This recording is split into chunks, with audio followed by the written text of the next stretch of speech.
I wouldn't say there was no meaningful modelling. There was a lot of analysis and modelling that happened. What I would say is there was no estimated cost of a lockdown, if you like. There was no way to basically say a lockdown will cost you X, or indeed a lockdown of this form will cost you X, but of a different form will cost you Y.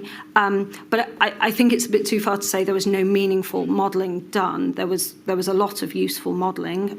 One of the examples I referenced earlier was, for example, if you were to close schools, you can from that understand, if you look at where parents work in the economy, for example, you can see what the impact of that would be if they can no longer work, and those sorts of things. But what there wasn't was an estimate of, the lockdown will cost X in terms of jobs or economic activity.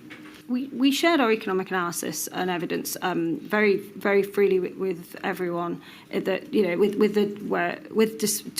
to ensure it was feeding into the decisions as it needed to. So we shared, in two ways. So we produced a huge amount of economic analysis that we obviously shared with the Chancellor, so he was fully informed, and we also fed it directly into the Cabinet Office process, and the Cabinet Office were responsible for synthesising the data and analysis. We did also share it around Whitehall with other departments that had economic interest. We had, for example, weekly notes that were going around on those sorts of things, and of course we shared it more broadly across the public sector with other parts of the economic sort of framework. We were in constant discussions with, for example, the Bank of England, the OBR.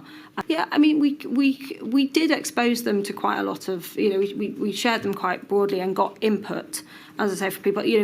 Could we have done that more? Potentially, and maybe that would improve the quality of the modelling, and we have sort of not precious about that. I guess the question I would have is whether or not it would.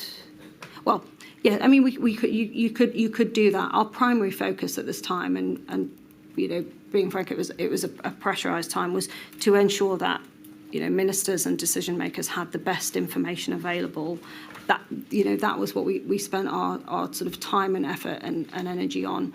We could have, ministers could decide to publish more and share more, and we could do that. Obviously, this is all dealing with epidemiological modelling, so something that's not strictly, as you would say, within the expertise of Treasury in the initial instance. She makes it plain that any modelling that comes out of Treasury as a consequence has no endorsement from her, that they're on their own. And she continues to say that there is an inability previously to spot egregious errors in other things that they've been sent. I do not have any confidence in their ability to hack a simple, sensible model. Were you involved at any point within the toy model? I wasn't, I'm afraid. Do you have any understanding, or were you aware of the issues that were being discussed in relation to the Treasury's use of the toy model? Not really. I understand that the toy model was this was referred to as a sort of simplified epidemiological model that I think the Joint Biosecurity Centre in the Cabinet Office constructed with input from other departments, in particular from SPI-M.